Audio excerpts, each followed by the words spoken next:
여러분 반갑습니다. 하급 가운데 잠시 경건 예배로 하나님께 영광을 올리겠습니다. 기도하겠습니다. 하나님 아버지, 저희들 하급으로 분주한 가운데 있지만 잠시 경건 예배로 올려드리고자 하오니 예배하는 모든 하구들 마음 가운데 하나님이 은혜 주시고 영광은 주님이 홀로 받으시옵소서. 주 예수 그리스도 이름으로 기도하옵나이다. 아멘. 우리 사도신경으로 신앙 고백을 올려드리겠습니다. 전능하사 천지를 만드신 하나님 아버지를 내가 믿사오며 그 외아들 우리 주 예수 그리스도를 믿사오니 이는 성령으로 잉태하사 동정녀 마리아에게 나시고 본디오 빌라도에게 고난을 받으사 십자가에 못 박혀 죽으시고 장사한 지 사흘 만에 죽은 자 가운데에서 다시 살아나시며 하늘에 오르사 전능하신 하나님 우편에 앉아 계시다가 저리로서 산자와 죽은 자를 심판하러 오시리라. 성령을 믿사오며 거룩한 공회와 성도가 서로 교통하는 것과 죄를 사하여 주시는 것과 몸이 다시 사는 것과 영원히 사는 것을 믿사옵나이다. 아멘. 우리 찬송가 399장 1절 찬송을 올려드리겠습니다.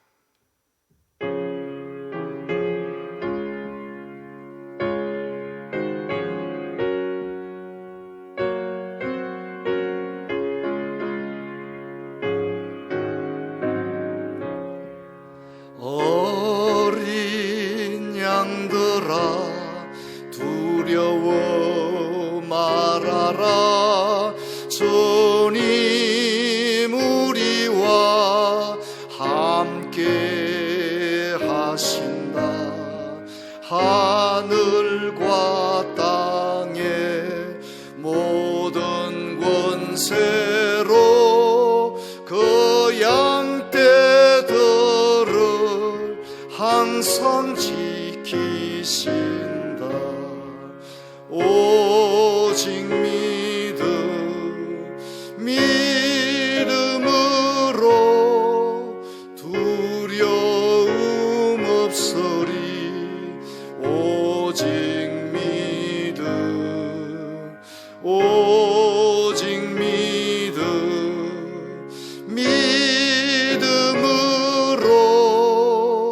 두려움 없으리. 오직 믿음. 오늘 살펴볼 하나님의 말씀은 출애굽기 20장 13절 한 절 말씀입니다. 출애굽기 20장 13절 읽겠습니다. 살인하지 말라. 아멘. 우리가 6계명을 보게 되면 아주 말씀이 아주 간단합니다. 다른 계명을 보게 되면 앞에 이렇게 어떤 조건이 나오죠. 만일 어떻게 한다면이라든가 또 그 명령에 대한 아주 디테일한 세부 항목이 제시되기도 합니다. 그런가 하면 어떤 계명 같은 경우에는 부칙이 부과되어 있기도 합니다. 땅에서 장수하리라 라든가 뭐 이런 말씀이 부연 설명이나 부칙이 이렇게 제시되어 있는 것을 볼 수 있습니다. 그런데 제6계명은 그런 것이 생략되어 있습니다. 살인하지 말라 이렇게 간단하고 명료하게 계명이 주어지고 있습니다. 하지만 이 계명은 오히려 사전에 어떤 조건이나 부연 부칙이 없기 때문에 훨씬 더 심오하고 강범위한 교훈을 담고 있다. 우리가 이렇게 이해를 해야만 할 것입니다. 그래서 이제 우리가 제6계명 그러면 우리 종종 그리스도인들은 나와는 상관이 없지 않느냐. 내가 사람을 죽일 일이 어디 있겠는가. 나와는 상관이 없다. 이렇게 쉽게 생각하고 지나갈 수 있지만 사실 이 제6계명은 두 번째 돌판에서도 굉장히 중요한 위치를 차지하고 있고요. 그리고 어쩌면 우리가 이제 하루 중에 살아가면서 가장 많이 맞닥뜨리게 되는 또 그리고 생활 가운데서 매 순간 반드시 적용해야만 할 계명이 어쩌면 제6계명이 아닌가 이렇게 생각되어집니다.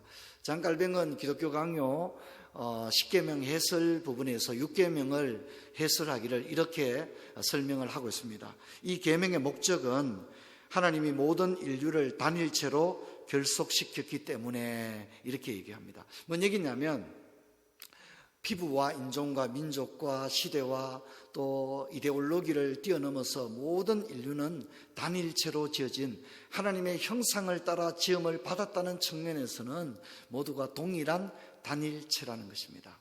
그렇기 때문에 이 동일한 단일체인 인류는 모든 사람들은 서로를 상호간에 서로 지키고 보호해주고 서로를 위험으로부터 이렇게 지켜줘야 될 책임이, 명령이, 의무가 우리에게 부과되어 있다 이렇게 말합니다. 그래서 모든 사람의 구원과 보전이 각 사람에게 위탁되었다 그렇게 얘기합니다. 이제 국가가 국민의 안전을 책임을 지게 되어 있지 않습니까? 그리고 또 국가 가운데도 경찰 공무원이나 소방 공무원들 같은 경우에는 국민들의 안전을 도모하는 일을 책임지고 있는 기관이다. 우리가 그렇게 이야기를 할 수 있습니다. 그러면 이제 책임이 서로를 사람의 생명을 지키고 보존하는 이 책임이 국가와 그런 사람들에게만 있느냐? 아닙니다. 그렇지 않습니다. 성경은 1차적으로 모든 인류는 단일체이기 때문에 그래서 각 사람의 안전과 생명을 보존하는 그 책임을, 의무를 각 사람에게 위탁했다. 그렇게 이야기를 합니다. 그래서 이웃의 몸에 모든 폭력과 가해, 상해가 금지되는 겁니다. 여기 이제 모든 폭력이 금지된다고 할 때 단순히 신체에 가해지는 폭력만을 말하는 것이 아니라 어떤 정서적인, 정신적인 폭력, 또 언어를 통한 폭력, 이런 것들 또는 종교적인 폭력, 이 모든 것들을 다 포함하는 것이다. 그렇게 우리가 이해를 해야 됩니다. 그래서 깔뱅은 이 10계명 가운데 6계명을 해석하기를 우리가 6계명을 실천하기 위해서 우리 어떻게 해야 되느냐. 그는 이렇게 얘기합니다. 이웃의 생명을 보존하기 위해서 우리가 무엇인가를 할 수 있다면 거기에 적합한 것을 제공해야 한다. 이렇게 6계명을 아주 구체적으로 적용합니다. 여러분 이제 우리가 만약 공장을 지으면 어떻게 하면 공장을 경제적으로 지을 것인가, 또 공사 금액을 절약할 것인가, 돈을 적게 들여서 공장을 지을 것인가, 그렇게 생각해서는 안 된다는 겁니다. 공장을 짓는 경영주는 이 공장에서 일하게 될 노동자들이 안전하게 공장에서 일할 수 있도록 거기에 필요한 것들을, 적합한 것들을 제공해야 된다는 겁니다. 그 말은 뭐냐면 적합한 시설을 하라는 겁니다. 안전을 위한 소방시설이라든가, 또 근로자들 가운데 장애를 가진 근로자가 있으면 그분이 아무런 불편 없이 출입할 수 있는 그런 시설을 제공하라. 그렇게 이야기를 하고 있습니다. 모든 사람들에게 다 그렇게 이야기를 하는 겁니다. 유치원을 하고 학원을 하더라도 아이들의 안전을 지키기 위한 적합한 것들을 제공해라. 이렇게 이야기합니다. 나 사람 안 죽였으니까 나하고 상관없다. 이것이 아니라 아주 구체적으로 생명을 보존하는 일을 위해서라면 거기에 적합한 것들을 제공해야 한다. 그렇게 이야기를 합니다. 또 나아가서 그와 반대되는 것은 예방하라. 그렇게 합니다. 반대된다는 것은 저렇게 놔둔다면 분명히 대형 사고가 나고 무고한 사람들이 다칠 수 있다는 거예요. 그럴 경우에는 그것을 예방해야 된다. 그렇게 이야기합니다. 나와는 상관이 없는 일이 아니라 적극적으로 예방의 책임을 가지는 것이다. 그렇게 얘기합니다. 최근에 우리 사회에 참 가슴 아픈 일들이 있지 않았습니까? 보호받아야 할 그 어린 아이들이 너무나도 가혹한 일을 당하고 심지어 생명을 잃는 일들이 우리 사회 가운데 일어나서 국민들의 마음이 너무 큰 충격과 상처를 받았지 않습니까? 그래서 아이가 분명히 우리 마을에 사는 그런 아이인데 얼굴에 멍이 들었고 아이가 뭔가 정상적이지 않은 그런 상태라고 보이면 내버려 두면 안 되는 겁니다. 우리가 그것을 봤다면 또 인지했다면 우리는 국가 보호기관에 또는 전화를 하고 연락을 해서 그 아이가 다시는 그런 어려움을 당하지 않도록 우리는 기꺼이 고지의 책임이 있다는 것, 또 그 아이를 보호해야 될 책임이 있다는 것, 여러분 이것을 잊지 말아야 합니다. 또한 이웃이 어떤 위험이나 난간에 처해 있다면 그들을 돕고 비용을 지불해야 된다, 그렇게 이야기합니다. 아주 적극적인 사랑을 이야기하는 거죠. 두 번째 돌판에 대해서 예수님께서 뭐라고 하셨습니까? 내 이웃을 내 몸과 같이 사랑하라, 그렇게 하지 않았습니까?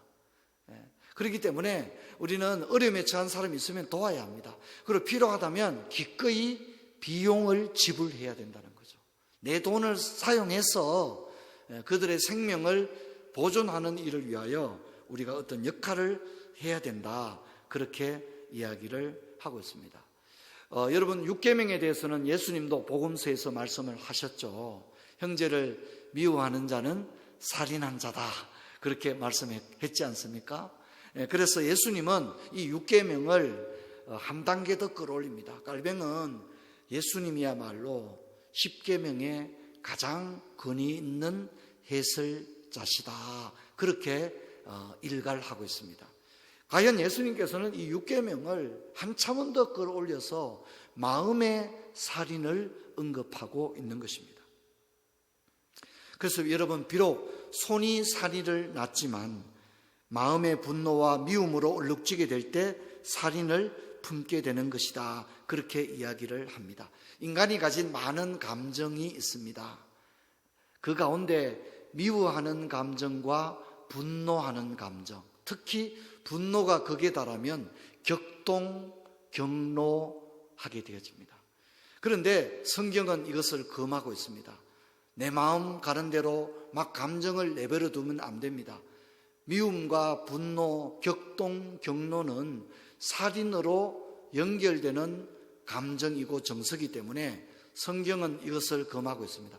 물론 이제 우리가 사람이기 때문에 미운 감정, 분노의 감정이 없을 수는 없어요. 그런 감정이 일어납니다. 하지만 그 감정이 내 정서와 내 마음과 심령의 상태를 계속 지배하는 상태로 내버려두게 되면 결국 이것이 손의 살인으로까지 이어지기 때문에 하나님께서는 하나님의 형상으로 지음받은 사람들이 훼손되기를 원하지 않기 때문에 이것을 지키기를 원합니다. 그래서 마음의 상태로부터 저질러지는 이 살인의 모든 동기들을 철저히 그 근원부터 제거하기를 하나님은 원하고 계신 것입니다. 그래서 특별히 깔뱅은 이런 말을 합니다. 미움은 뿌리를 내린 분노이다, 이렇게 얘기합니다. 미움이라는 감정은 깊이 뿌리 내린 분노로부터 미움의 감정들이 나오게 되는 것이다, 그렇게 이야기합니다. 그래서 여러분, 우리가 알다시피 예수님께서는 원수를 사랑하라, 이렇게 말씀했지 않습니까? 여러분, 우리가 미움과 분노의 감정을 가지고 있다면 어떻게 원수를 사랑하겠습니까? 여러분, 그렇지 않은 사람조차도 사랑하지 못할 그런 상태가 되지 않겠습니까? 그러나 주님의 계명은 원수를 사랑하는 데까지 나아가라고 합니다. 여러분, 우리가 그렇게 하기 위해서는 이 살인의 동기가 되는 감정인 미움과 분노를 우리의 마음 가운데서 허용해서는 안 되는 것입니다. 그래서 자기 형제를 미워하는 자, 화가 난 직무가 뚜렷한 자, 또 욕하는 자는 이미 살인죄를 지은 것이다, 그렇게 이야기를 하고 있습니다. 깔뱅은 이 육계명을 해석하면서 왜 우리가 육계명을 지켜야 하느냐 하는 그 이유를, 기초를 두 가지로 제시하는데, 첫 번째는 모든 사람은 하나님의 형상을 따라 지음을 받았다, 그렇게 이야기합니다. 그래서 살인을 하나님의 형상을 손상시키는 일이다, 이렇게 얘기합니다. 그래서 모든 사람은 하나님의 형상을 따라 지음받은 아주 중요한 존재들입니다. 그러므로 그 사람을 손으로 죽이는 것은 하나님의 형상에 손상을 가하는 매우 하나님에 대한 심대한 도전이 된다는 것을 잊어서는 안 되는 것입니다. 또한 두 번째는 모든 사람의 몸은 자신의 몸과 동일하게 여겨져야 한다. 그렇게 이야기를 합니다. 이런 원리로부터 내 이웃을 내 몸처럼 사랑하라 이렇게 얘기하고, 사도가 서신에 쓴 교훈을 보면 너도 몸을 가졌은즉 이렇게 이야기함으로써 몸을 가진 사람의 고통을 돌아볼 것을 그렇게 이야기를 하고 있습니다. 웨스트민스터 대의리 문답에서도 제6계명에 대한 해설을 주고 있는데, 웨스트민스터 대의리 문답 135문을 보면 6계명에 요구된 의무는 무엇인가 라고 이야기를 할 때에 자기 자신과 다른 사람의 생명을 보존하기 위해 이렇게 나갑니다. 그래서 여러분, 6계명은 내가 남을 안 죽이면 된다는 게 아니라 자신이 자신을 죽여서도 안 됩니다. 이해하시겠죠? 자신이 자신의 생명을 자신 스스로가 위협해도 안 된다는 겁니다. 그래서 자신의 몸에 상해를 입히거나 또 자신의 몸을 가해하거나 자학하거나 그렇게 해서는 안 되고, 특별히 135문을 보면요, 육류라든가 이런 것들을 절제하게 하라고 말합니다. 뭔 얘기냐면 식사도 아주 폭식을 하는 것은 자신의 생명을 위태롭게 하는 것입니다. 이런 얘기를 하고요, 약과 수면, 노동, 오락도 절제 있게 해야 자신의 건강과 생명을 지키는 것이다. 그렇게 이야기합니다. 136문은 제6계명에 대한 금령을 이야기하면서 재밌는 얘기를 합니다.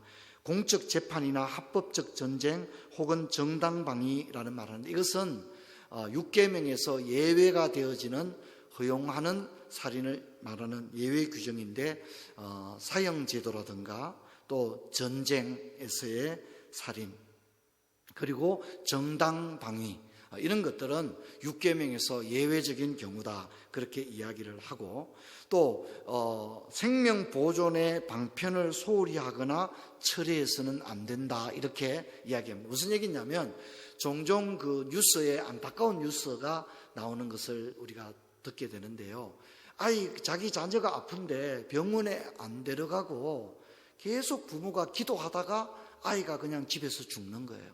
그런 뉴스가 한 번씩 나옵니다. 그런데 이것은 6계명에 대한 잘못된 이해입니다. 여러분, 특히 6계명을 설명하는 웨스트민스터 대의리 문답 136문은 생명을 보존하기 위해 필요하고 합법적인 그 방편을 소홀히 하거나 처리해서는 안 된다고 말합니다. 무슨 얘기입니까? 아프면 병원에 가서 의료진들의 도움을 받아라는 겁니다. 그것은 믿음이 없는 행위가 아니라 합법적이고 생명을 보존하기 위한 매우 그런 꼭 필요한 그런 방편이라는 겁니다. 그래서 하나님께서 의수를 통해서도 하나님은 역사하는 겁니다. 집에서 아프다고 병원에 안 가고 기도만 하는 게 좋은 믿음이냐? 여러분, 이것은 굉장히 극단적인 신앙이고 결코 성경이 옹호하지 않습니다. 여러분, 이런 것들을 꼭 기억해야 되겠습니다. 사랑하고 여러분, 우리는 6계명을 삶의 현장에서 수없이 만납니다. 우리에게 작은 배려와 용기 있는 행동이 나 자신과 이웃의 생명을 지킵니다. 우리는 결코 방관자나 구경꾼이 되어서는 안 됩니다. 예방합시다. 돕고 지키고 필요하다면 비용을 지불해서라도 나 자신과 이웃의 안전을 도모합시다. 그러므로 6계명은 그저 이론에 불과한 계명이 아니라 진정한 사랑입니다. 만일 6계명이 없다면 사랑도 없는 것입니다. 6계명을 빼놓고는 우리가 사랑을 말할 수 없을 것입니다. 6계명이 없다면 그것은 공허한 신앙이고 거짓 신앙이고 뜬구름을 잡는 신앙이고 이 지상을 살아가는 사람들의 사랑이 아닙니다. 그것은 망상이며 맹목적인 사랑이며 기독교 신앙이라고 절대 이름을 붙일 수 없습니다. 사랑하고 여러분, 우리는 6계명을 사랑합시다. 생명에 대한 책임을 집시다. 우리 가운데 힘들게 살아가는 분이나 위로가 필요한 분이 있으면 우리는 그들을 기꺼이 돕고 비용을 지불합시다. 힘들어하는 학우들이 있으면 커피도 한 잔 사고 서로 전화 안부도 묻고 위로하고 격려하고 뭘 도와줄 수 있는 것이 있다면 적극적으로 도와서 함께 이 어지럽고 힘든 시대를 헤쳐나갈 수 있는 그런 은혜가 있기를 바랍니다. 코로나 상황에서 예방수칙을 철저히 지키는 것도 서로의 생명을 보존하고 안전을 서로 지켜주는 제6계명의 정신에 매우 부합한다는 사실을 잊지를 말아야 합니다.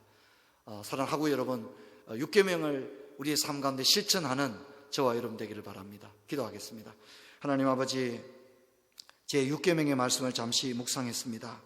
생명 경시 사상이 너무나도 넘쳐나는 이 마지막 시대 가운데 특별히 코로나19로 인하여 너무나도 많은 인명이 참으로 손상되어지고 많은 사람이 고통을 당하는 이 시대 가운데 우리가 6계명의 정신을 올바로 이해하고 실천하는 저희들이 되게 하여 주옵소서. 주 예수 그리스도 이름으로 기도하옵나이다. 아멘. 기도합니다. 이제는 주 예수 그리스도의 은혜와 하나님 아버지의 사랑과 성령의 충만하신 역사가 제6계명의 정신과 원리대로 이웃을 사랑하고 서로의 안전과 생명을 지키기로 결단하는 대신대학교 모든 학우들 머리 위에 이제부터 영원토록 함께 있을지어다. 아멘.